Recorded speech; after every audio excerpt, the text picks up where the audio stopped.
ಮಾಯಾ, ಯಾಕೆ ಕಣ್ಣಲ್ಲಿರು? ಇಲ್ಲ, ಹಾಗೇನಿಲ್ಲ ಅಪ್ಪಾಜಿ. ಅಮ್ಮ ನೆನ್ಪಾದ್ರು. ಅವ್ರಿಗೆ ಮೈ ಹುಷಾರಿಲ್ಲ. ಹೋಗ್ ನೋಡ್ಕೊಂಬರೋಣ ಅಂದ್ರೆ ಅದು ಆಗ್ತಿಲ್ಲ. ನಾನಿತ್ತೋ ಕೂಡ ಅವ್ರನ್ನ ನೋಡ್ಕೊಳಕ್ ಆಗ್ತಿಲ್ವಲ್ಲ ಅಂತ ಅಷ್ಟೇ. ಮಸಾಜ್ ಮಾಡಿದ್ ಸಾಕು. ನೀನ್ ಹೋಗಿ ಒಂದು ಸಾರಿ ನಿಮ್ ತಾಯಿನ ನೋಡ್ಕೊಂಡ್ ಬಾ.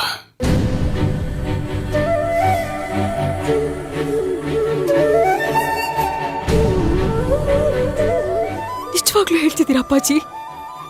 ಹೌದು.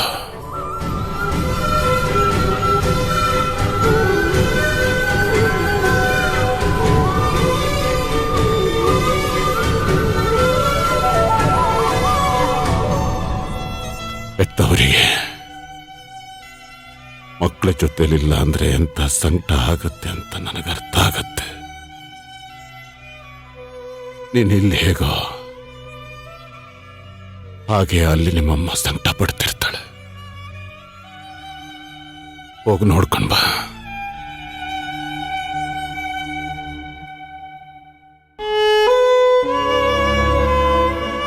ತುಂಬಾ ಥ್ಯಾಂಕ್ಸ್ ಅಪ್ಪಾಜಿ. ಬೇಗ ಹೋಗಿ ಬರ್ತೀನಿ. ಸರಿ.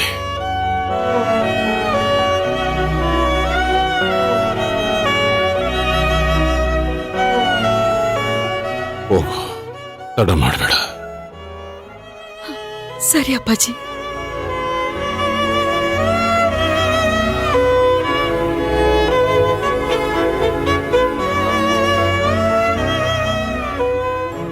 ಅಲ್ಲೇ ಪುಟ್ಟಿ, ನಾನು ಇಲ್ಲಿ ಸಂಕಟ ಪಡ್ತಾ ಇದ್ದೀನಿ, ನೀನಿಲ್ದೆ.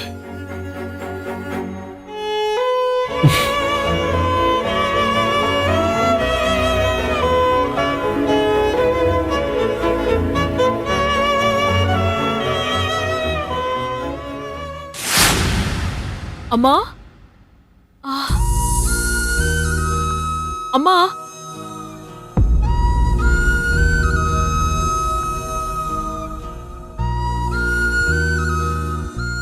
ಮಾಯಾ,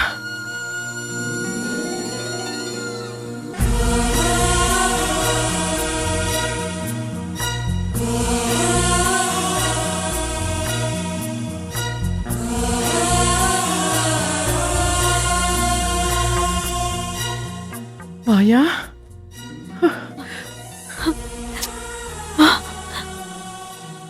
ಹೇಗಿದೆಯೇ? ಅಮ್ಮ ನೀನ್ ಹೇಗಿದ್ಯಮ್ಮ? ನಿಂಗೆ ಹುಷಾರಿಲ್ಲ ಅಂತ ನಿಖಿಲ್ ಹೇಳ್ದ. ಅಯ್ಯೋ ಅದು ಬಿಡು, ನೀನೇನೋ ಕಾಲಿಗೆಲ್ಲ ಪೆಟ್ ಮಾಡ್ಕೊಂಡಿದ್ಯಂತೆ. ಎಲ್ಲಿ ತೋರ್ಸು, ನಾನು ಔಷಧಿ ಹಚ್ತೀನಿ. ಏನಾಯ್ತು? ಅದೆಲ್ಲ ಏನಿಲ್ಲ ಅಮ್ಮ, ಸಣ್ಣ ಗಾಯ ಅಷ್ಟೇ. ನೀನ್ ಹುಷಾರಾಗಿದ್ಯಾ ತಾನೆ? ನೀನ ಮನೆಯಿಂದ ಹೊರಗೆ ಬರೋವರೆಗೂ ನಾನು ಹೀಗೆ ಇನ್ನು ಎಷ್ಟು ದಿನ ಅಂತ ಸಹಿಸ್ಕೊಳ್ತೀಯ ಮಾಯಾ? ನೋಡು, ಆ ಮನೆಯಿಂದ ಹೊರಗೆ ಬಂದ್ಬಿಡು. ನೀನು ನಿಖಿಲ್ ಇಬ್ರು ಏನಾದರೂ ಮಾಡಿ ಆ ಮನೆಯಿಂದ ದೂರ ಹೋಗ್ಬಿಡಿ. ಆಮೇಲೆಲ್ಲ ಸರಿ ಹೋಗುತ್ತೆ.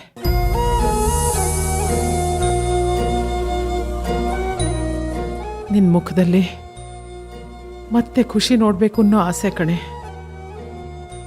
ಸಾಕು ಮಾಯಾ, ಆ ಕಟಕ್ರ ಸಹವಾಸ ಸಾಕು ಇನ್ನು.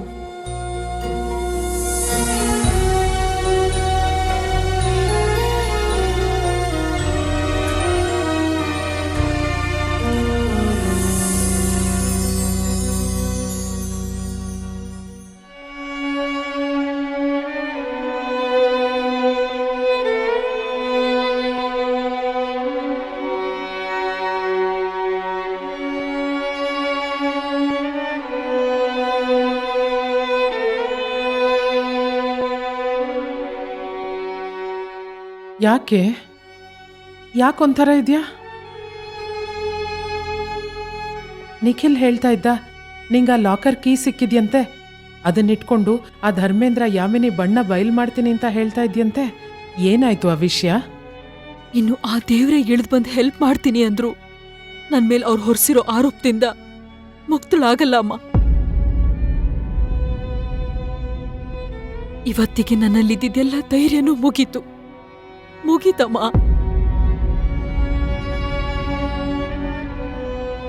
ನನ್ನ ಎಲ್ಲ ಪ್ರಯತ್ನ ನೀರ್ಪಾಲಾಗೋಯ್ತು. ಸಾಯೋ ತನಕ ಅವ್ರು ಹೇಳ್ದಾಗೆ ಕೇಳ್ಕೊಂಡ್ ಬದುಕ್ಬೇಕಮ್ಮ.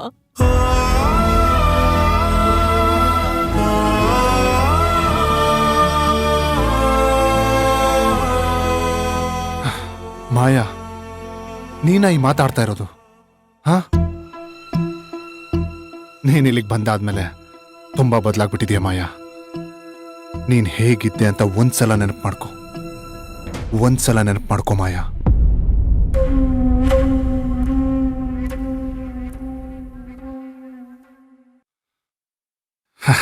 ಅಷ್ಟೆಲ್ಲ ಧೈರ್ಯ ಇರೋ ಹುಡುಗಿ ನೀನು. ಅಂಥದ್ರಲ್ಲಿ ಅದ್ ಹೇಗ್ ಮಾಯಾ ಸುಲಭಗಳು ಮಾತಾಡ್ತಿದ್ಯಾ ನೀನು? ಹಾ, ನಿನಗೂ ಗೊತ್ತು, ನಿನ್ನ ನೋಡಿದ್ರೆ ಊರಲ್ಲಿರೋ ಪೊಲೀಸರು ಹೆದರ್ಕೊಳ್ಳೋರು. ಅಂತ ಹುಡುಗಿ ನನ್ನ ಮಾಯಾ. ಅಂಥದ್ರಲ್ಲಿ ಹೋಗಿ ಅವರಿಬ್ಬರಿಗೆ ಹೆದರ್ಕೊಳ್ತಾ ಇದೀಯಾ ನೀನು? ಹಾ, ಮಾತಾಡುವಷ್ಟು ಈಸಿಯಾಗಿಲ್ಲ ನಿಖಿಲ್ ನನ್ ಮೇಲಿರೋ ಆರೋಪ. ಮಾಯಾ, ಅದು ಕೇವಲ ನಿನ್ ಮೇಲಿರೋ ಆರೋಪ ಮಾತ್ರ. ಅರ್ಥ ಆಯ್ತಾ? ಅದು ಸುಳ್ಳು ಅಂತ ಊರ್ ಜನರ ಮುಂದೆ ನೀನ್ ಪ್ರೂವ್ ಮಾಡ್ಕೋಬೇಕು. ಆ ನಂಬಿಕೆ ನನಗಿದೆ. ಆದ್ರೆ ಅವರು ನಾವ್ ಅಂದ್ಕೊಂಡಂಗೆ ಸುಲಭದವ್ರಲ್ಲ. ನಿಖಿಲ್, ನೋಡ್ದ್ಯಾ, ನನ್ನ ಮಗಳ ಆಸ್ತಿನೇ ಅವಳಿಗಿರೋ ಧೈರ್ಯ. ಈಗ ಅದನ್ನೇ ಕಳ್ಕೊಂಡ್ಬಿಟ್ಟಿದ್ದಾಳೆ.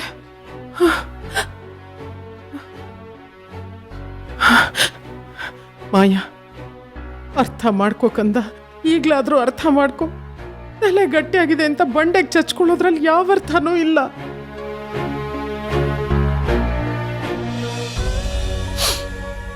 ಒಂದ್ ಕೆಲ್ಸ ಮಾಡೋಣ, ನಾವೀಗಿಂದ ಈಗಲೇ ಹೊರಗಡೆ ಎಲ್ಲಾದ್ರೂ ಹೊರಟೋಗ್ಬಿಡೋಣ. ನೋಡು, ನಾನಾದ್ರೂ ಇನ್ನು ಎಷ್ಟು ದಿವಸ ಅಂತ ನಿಖಿಲ್ಗೆ ಹೊರೆಯಾಗಿರ್ಲಿ ಹೇಳು? ಇನ್ನೊಂದು 4-5 ದಿವಸದಲ್ಲಿ ಅವ್ರ ಅಪ್ಪ ಅಮ್ಮ ಬರ್ತಾರಂತೆ. ನಾನಿಲ್ಲಿರೋದು ಗೊತ್ತಾದ್ರೆ ಅವ್ರ ಅಮ್ಮನೂ ರಾದ್ದಾಂತ ಮಾಡ್ತಾರೆ. ಬಾ ಮಾಯಾ, ಹೊರಟ್ಬಿಡೋಣ. ಅಮ್ಮ ಪ್ಲೀಸ್, ನೀವು ಅದ್ರ ಬಗ್ಗೆ ಏನು ಯೋಚನೆ ಮಾಡಬೇಡಿ. ಅಕಸ್ಮಾತ್ ಆ ಥರ ಬಂದ್ರೆ ನಾನು ಹ್ಯಾಂಡಲ್ ಮಾಡ್ತೀನಿ. ನೀವು ಟೆನ್ಷನ್ ತಗೋಬೇಡಿ.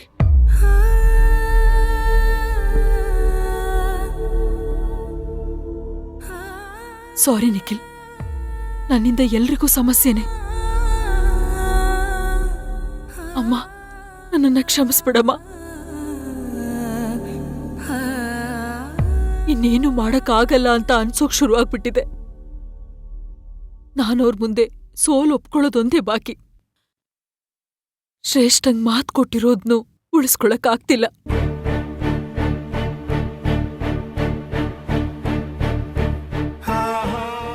ನಿಖಿಲ್ಗೂ ನನ್ನಿಂದ ಖುಷಿ ಇಲ್ಲ.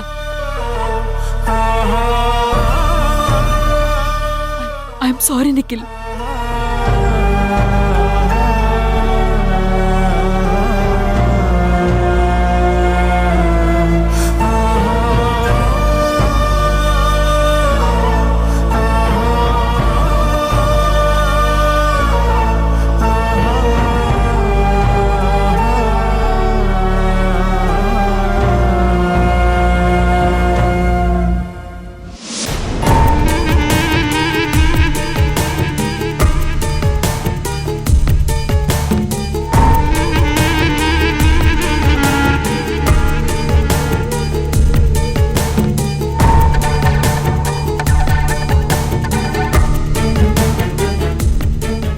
ಯಾಕೆ ಮಿನಿ, ಒಂಥರ ಇದೆಯಾ?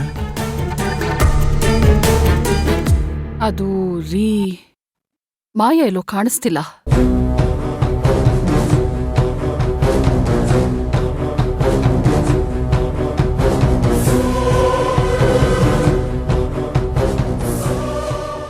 ಮಾಯಾ ಎಲ್ಲೂ ಕಾಣಿಸ್ತಾ ಇಲ್ಲ. ಏನ್ ಹೇಳ್ತಿದ್ಯಾ ಮಿನಿ?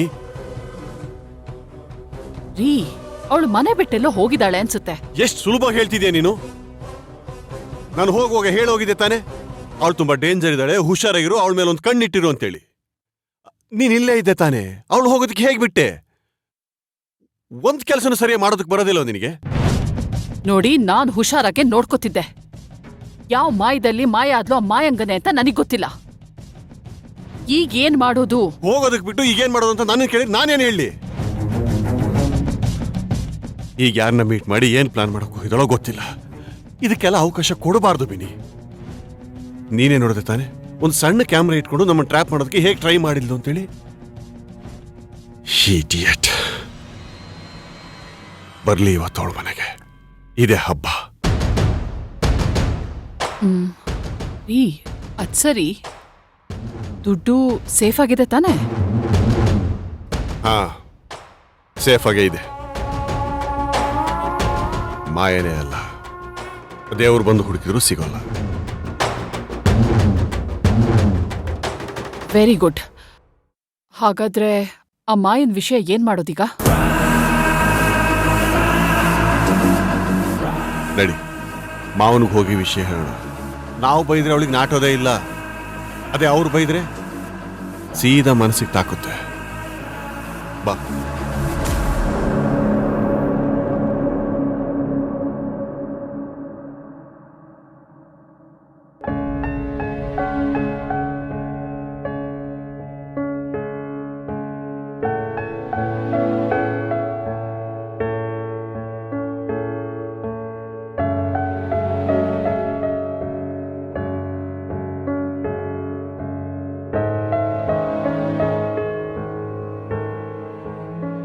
ಮಾಯಾ,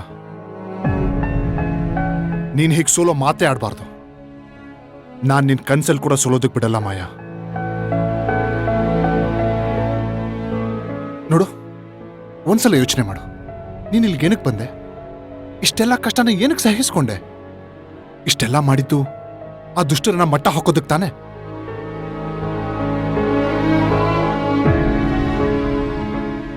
ನೋಡು ಮಾಯಾ, ನೀನೀಗ ಇಷ್ಟು ಸುಲಭಕ್ಕೆ ಸೋಲೊಪ್ಕೊಂಡ್ರೆ ಸತ್ಯ ಸೋತಂಗೆ. ಸತ್ಯ ಯಾವತ್ತೂ ಸೋಲ್ಬಾರ್ದು ಮಾಯಾ.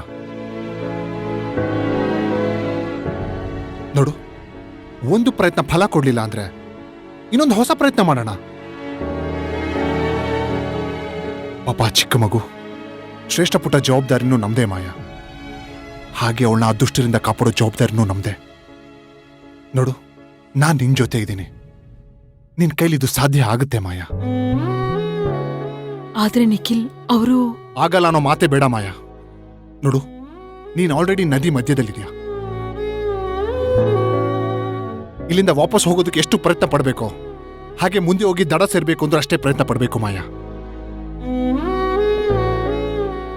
ಆಗಿದ್ದಾಗ್ಲಿ, ಗೆದ್ದು ಬಾ ಮಾಯಾ.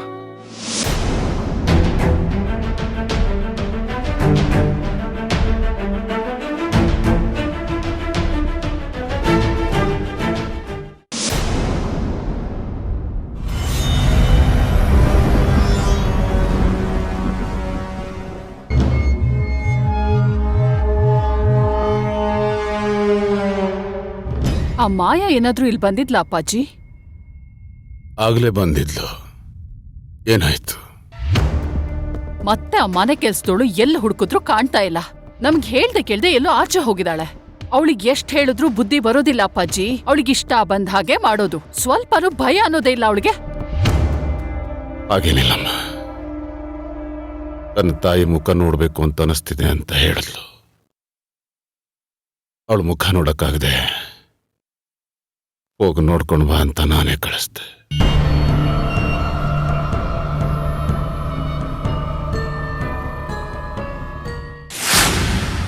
ನಿನ್ ಗೆಲುವು ನೋಡೋದಕ್ಕೆ ತುಂಬಾ ಜೀವಗಳೇ ಕಾಯ್ತಾ ಇದ್ದಾವೆ.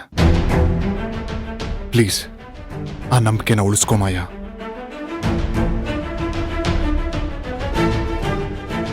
ಹೌದು ನಿಖಿಲ್, ವಾಪಸ್ ಏನಾದ್ರೂ ಬಂದ್ರೆ ಗೆದ್ಕೊಂಡೇ ಬರ್ತೀನಿ.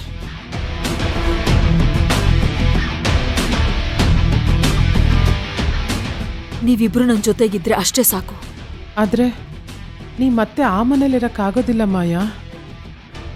ಅವ್ರು ನಿಂಗೇನಾದ್ರೂ ತೊಂದರೆ ಮಾಡ್ಬಿಟ್ರೆ?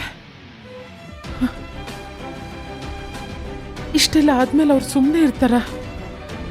ಬೇಡ ಮಗಳೇ, ನನ್ನ ಮಾತು ಕೇಳು. ಅಮ್ಮ, ಅಲ್ಲಿ ನನ್ನ ಅಪ್ಪಾಜಿ ಇದ್ದಾರೆ, ಶ್ರೇಷ್ಠ ಪುಟ್ಟ ಇದ್ದಾಳೆ.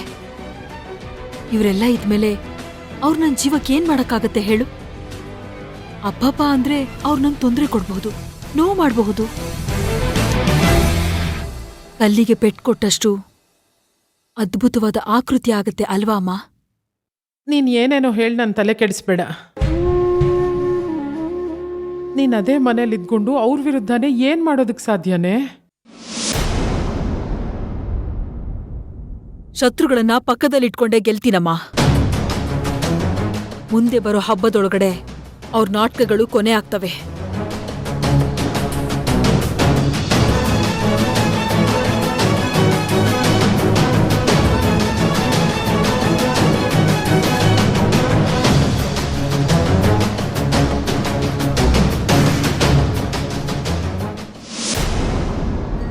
ಏನು? ನೀವೇ ಕಳ್ಸಿದ್ರಾ? ದುಡ್ಡು ಕದ್ದಿರಬಹುದು ನಿಜ, ಅದಕ್ಕೆ ಅವಳು ಶಿಕ್ಷೆ ಅನುಭವಿಸ್ತಿದ್ದಾಳೆ. ಮನೇಲಿ ಹೆಣ್ಮಕ್ಳ ಕಣ್ಣೀರು ಹಾಕಿದ್ರೆ ಆ ಮನೆ ಉದ್ಧಾರ ಆಗಲ್ಲ. ಅದಕ್ಕೆ ಹೋಗಿ ನೋಡ್ಬಿಟ್ಟು ಬಾ ಅಂತ ನಾನೇ ಕಳಿಸ್ದೆ. ಇನ್ನೇನು ಬಂದ್ಬಿಡುತ್ತಾಳೆ. ನೀವು ಹೇಳ್ತಿರೋದು ಸರಿಯಾಗೇ ಇದೆ ಮಾವ. ನಿಮಗೆ ಹೆಣ್ಮಕ್ಳು ಅಂದರೆ ತುಂಬ ಗೌರವ, ಅದು ನಿಮ್ಮ ಒಳ್ಳೆ ಗುಣ. ನೀವೆಲ್ಲರೂ ತುಂಬ ಬೇಗ ನಂಬಿಡ್ತೀರ. ಆ ಗುಣನೇ ಇವತ್ತು ನಿಮ್ಮನ್ನು ಈ ಸ್ಥಿತಿಗೆ ತಂದಿರೋದು. ಅಲ್ಲ ಮಾವ, ಹಣ ಕದಿಬೇಕು ಅಂತೇಳಿ ಇಷ್ಟೆಲ್ಲ ಪ್ಲ್ಯಾನ್ ಮಾಡಿರೋ ಅವಳು ನಿಮ್ಮ ಆಸ್ತಿ ಪಡ್ಕೋಬೇಕು ಅಂತೇಳಿ ಯಾಕೆ ಬಂದಿರಬಾರ್ದು? ಅದನ್ನೇ ಗುರಿಯಾಗಿಟ್ಕೊಂಡು ನಮ್ಮ ಪುಟ್ಟಿಗೆ ತೊಂದರೆ ಕೊಟ್ಟು ಆಸ್ತಿ ಲಪ್ಟಾಯಿಸೋದಕ್ಕೆ ಟ್ರೈ ಮಾಡಬಹುದಾ?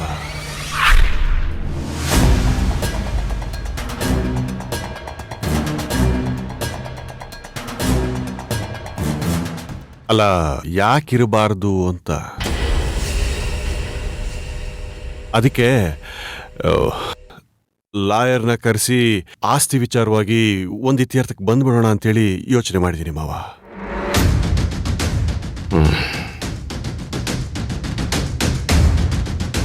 ಸರಿ, ಒಳ್ಳೇದಾಗುತ್ತೆ ಅನ್ನೋದಾದರೆ ಹಾಗೆ ಮಾಡೋಣ. ಈ ಹಬ್ಬ ಆದ್ಮೇಲೆಲ್ಲ ಕೂತು ನಿರ್ಧಾರ ಮಾಡೋಣ. ಸರಿ ಮಾವ, ಹಬ್ಬ ಆದ್ಮೇಲೆ ಲಾಯರ್ನ ಕರೆಸೋಣ. ಒಟ್ಟಿನಲ್ಲಿ ನನ್ನ ಮೊಮ್ಮಗಳಿಗೆ ಒಳ್ಳೇದಾದ್ರೆ ಸಾಕು. ಆ ಮಗುನ ಕಾಪಾಡ್ಕೊಳ್ಳೋದು ನನ್ನ ಕರ್ತವ್ಯ.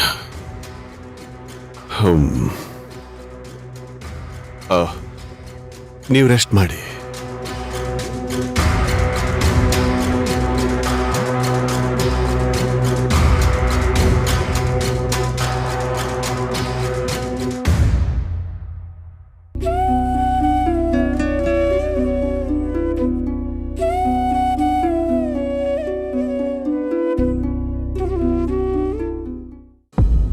ಇರು, ನಿಂಗೇನಾದ್ರೂ ಕುಡಿಯಕ್ಕೆ ತಗೊಂಡ್ ಬರ್ತೀನಿ. ನನಗೂನು.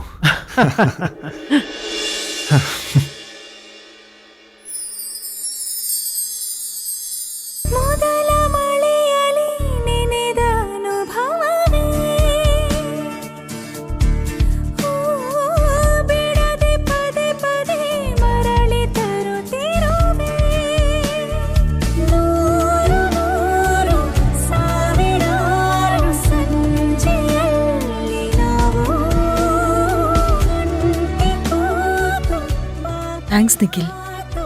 ಆಡುವಾಗ ಅಲ್ಲಿ ಬರಲಿ ಸಾವು. ಥ್ಯಾಂಕ್ಸಾ? ಯಾಕೆ? ಏನ್ ಮಾಯ ನೀನು, ನನಗೆ ಯಾಕೆ ಥ್ಯಾಂಕ್ಸ್ ಹೇಳ್ತಾ ಇದೀಯಾ? ಹಾ, ಇಟ್ಸ್ ಓಕೆ. ಹೌದು, ನನಗೆ ಯಾಕೆ ಥ್ಯಾಂಕ್ಸ್ ಹೇಳಬೇಕು ಅನಿಸ್ತು ನಿನಗೆ? ಮೊದಲನೇದು, ಮನ್ಸಲ್ಲಿ ಸೋಲ್ತಿರೋ ಭಯ ಇಟ್ಕೊಂಬಂದ್ ನಂಗೆ ಅವ್ರ ವಿರುದ್ಧ ನಿಂತು ಹೋರಾಡೋ ಶಕ್ತಿ ಮತ್ತೆ ಧೈರ್ಯ ಕೊಟ್ಟಿದ್ದಕ್ಕೆ. ಇನ್ನೊಂದು, ನನ್ ತಾಯಿನ ನಿನ್ ತಾಯಿ ಅನ್ಕೊಂಡು ಪ್ರೀತಿಯಿಂದ ನೋಡ್ಕೊಳ್ತಿರೋದಕ್ಕೆ. ಏನ್ ಮಾಯ ನೀನು, ನಾಳೆ ದಿನ ನನಗೆ ಹೆಣ್ಣು ಕೊಡೋ ಅತ್ತೆ, ಅವರು ನನಗೆ ತಾಯಿ ಇದ್ದಂಗೆ ಅಲ್ವಾ? ಅವ್ರನ್ನ ನೋಡ್ಕೊಳ್ಳೋ ಜವಾಬ್ದಾರಿನೂ ನಂದೇ ಅಲ್ವಾ?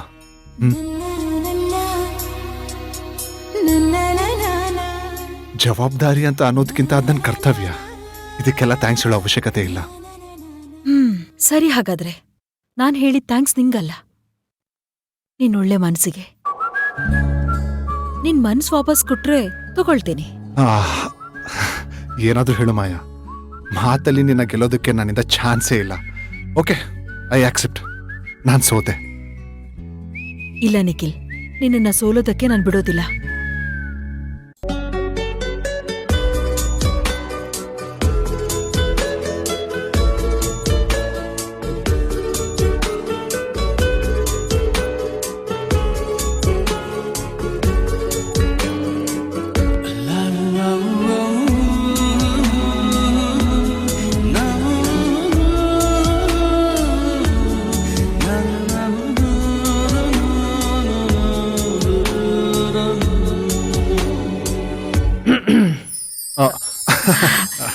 ಥ್ಯಾಂಕ್ಸ್ ಅಮ್ಮ. ನಿಮಗೆ? ನಂದಾಯ್ತು.